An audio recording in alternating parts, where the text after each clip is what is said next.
Marlène, Marco et Jean-Claude te présentent et se moquèrent.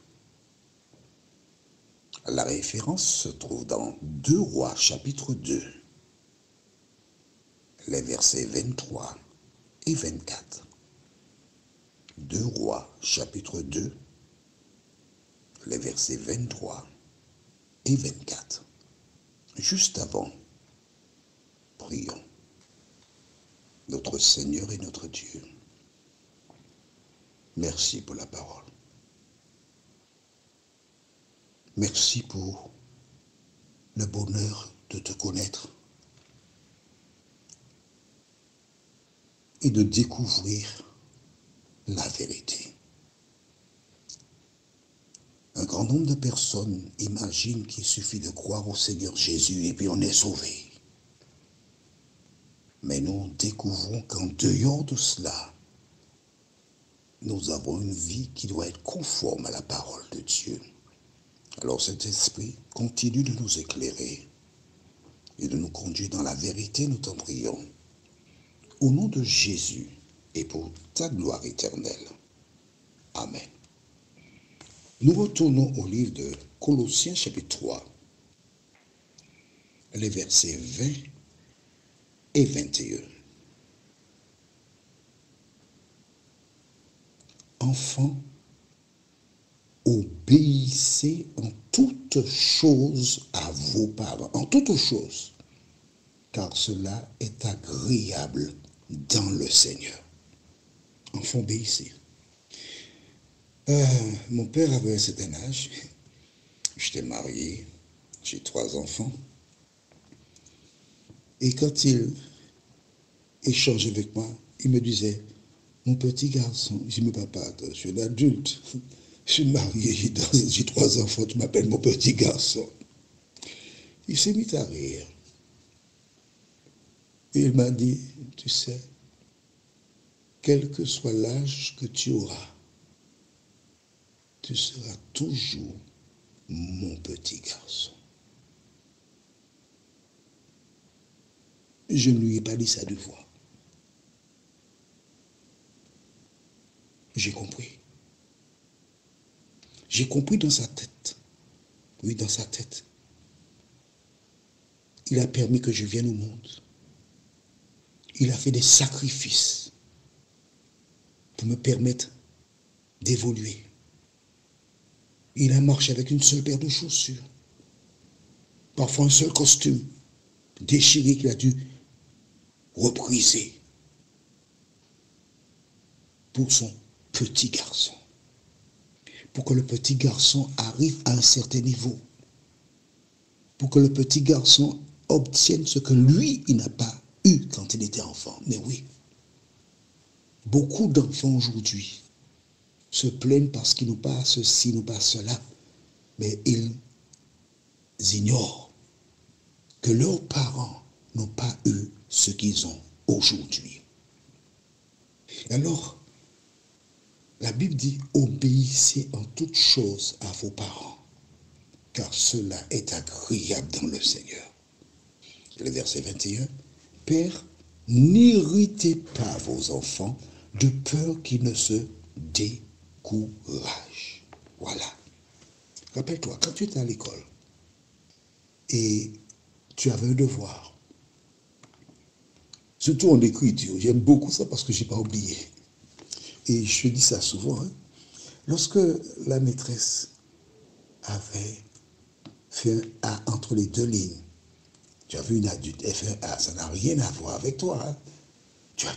Tu levais ta tête, tu regardais, puis ta main tremblait, tu faisais quelque chose qui ressemblait à un acra, à un moustique.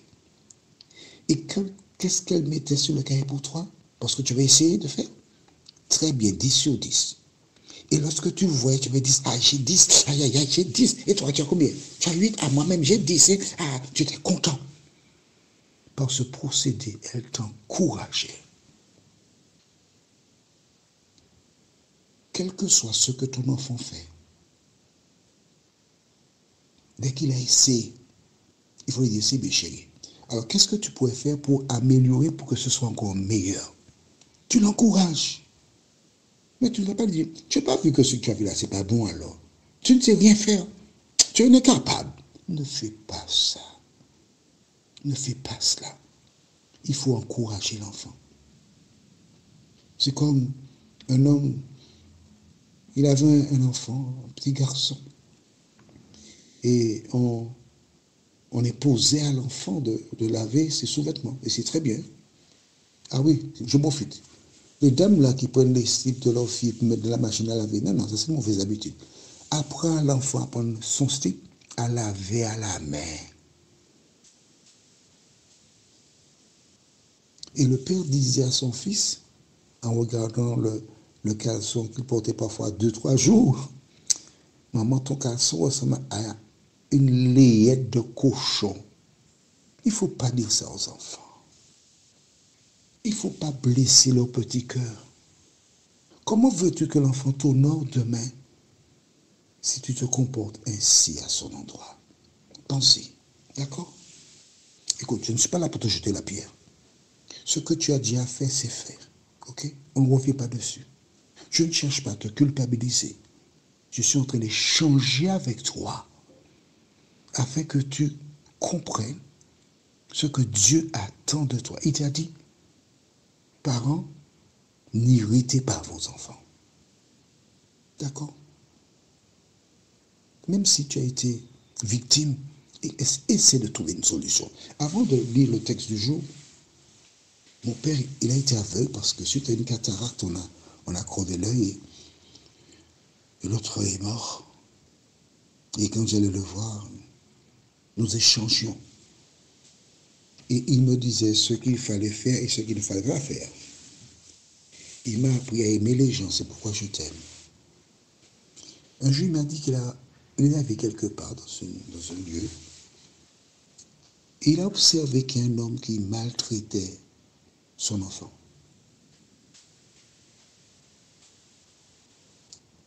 Il l'a pris à part. Il a dit, qu'est-ce qui ne va pas?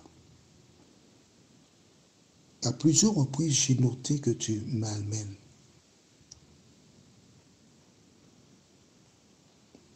Tel enfant.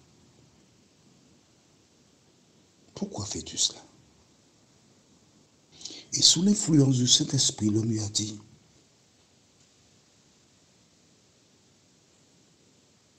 son épouse était morte, que cet enfant était celui de l'amant de sa femme et qu'il a empoisonné sa femme. N'étant pas son enfant, il maltraitait ce dernier. L'enfant ne savait pas. L'enfant en a souffert. Suite à cet aveu, mon père lui a dit, qu'est-ce que tu penses faire là maintenant?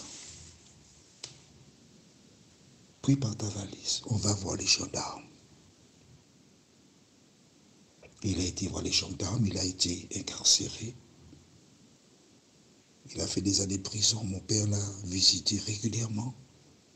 Il fallait qu'il se libère. Parfois, quand tu ne comprends pas l'attitude de ton père à ton endroit ou ta mère, il y a une histoire. Alors va calmement, avec tact, pose la question. Papa, pourquoi tu agis comme ça avec moi? Attends le moment propice. Et quand tu lui poses la question, tu dis, papa, tu sais, je t'aime beaucoup, papa. Là, tu vas casser ses membres. Là, il va commencer à se regarder dans un miroir. Et bien sûr, tu as prié avant de le lui dire. Le Saint-Esprit s'occupe du reste. Allons maintenant au livre de Rois. Tu as trouvé? Chapitre 2, versets 23 et 24. Le prophète Élie, un homme de Dieu, il vaquait. Et qu'est-ce qui se passe? Des petits garçons qui ont vu Élie qui venait, ils ont décidé de se moquer d'Élie. Lisons donc dans 2 Rois chapitre 2, versets 23 et 24. Il monta de là à Bethel Et comme il cheminait à la montée, des petits garçons sortirent de la ville et se moquèrent de lui et lui disaient, monte, chauve, monte, chauve. Il se retourna pour les regarder et il les maudit au nom de l'Éternel. Alors 2 ours sortirent de la forêt et déchirèrent 42 de ses enfants. 2 ours ont déchiré 42. Bien, ça c'était Élie. Je ne suis pas là pour le juger, le condamner, etc. Ok? Moi, je n'aurais pas fait cas de, j'aurais été mon chemin. Pourquoi? Parce qu'avec le temps et Jésus, j'ai mûri, j'ai une autre démarche, on est d'accord? Mais pourquoi je t'ai parlé de ce récit de la Bible? La Bible dit 42, mais c'était plus que 42. Puisqu'elle dit, ok? Alors 2 ours sortirent de la forêt et déchirèrent 42 de ses enfants. 42 de ses enfants. Elle ne dit pas tous les enfants, mais 42. Pourquoi? Pourquoi ces enfants étaient-ils ensemble, en bande? Où étaient les parents de ces enfants-là? Ils pensaient peut-être qu'ils jouaient au football. Qu'importe.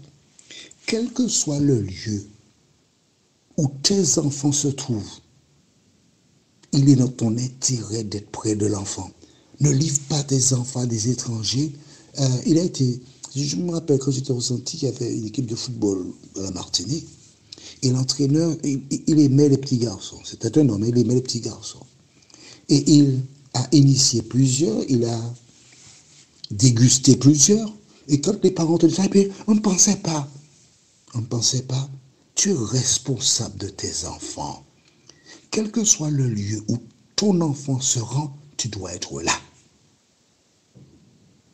Si tu ne peux pas, demander à une soeur, un frère, quelqu'un, mais ne livre pas tes enfants, ton enfant comme ça, seul. C'est comme, j'ai des enfants. Je ne les ai jamais envoyés en colonie de vacances, non? Jamais. Jamais. Parce que je ne pouvais pas être là. Maintenant, il y a plusieurs qui envoient leurs enfants en colonie, tout se passe bien, c'est très bien. Mais quand tu comprends que tu es responsable d'un enfant, tu as des comptes à rendre à Dieu, tu as des dispositions que tu dois mettre en place. Prions. Notre Seigneur et notre Dieu. Merci pour la parole.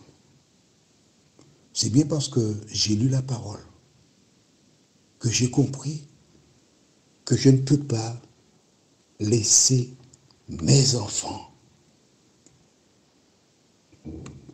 aux uns et aux autres parce qu'il y a une responsabilité.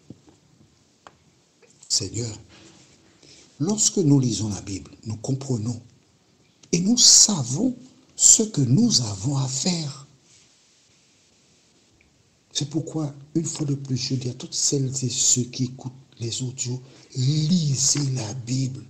Lis la Bible. Elle te donne des conseils, non pas seulement pour le salut, mais aussi pour élever tes enfants à la gloire de Dieu. Seigneur, merci de nous entendre, de nous exaucer. Nous t'avons prié au nom de Jésus pour ta gloire éternelle. Amen. Notre prochaine étude sera « Heureux l'homme » et nous irons dans Somme 1er. Juste verset 1 à 6, c'est-à-dire tout le Somme 1. Il me tarde de te retrouver.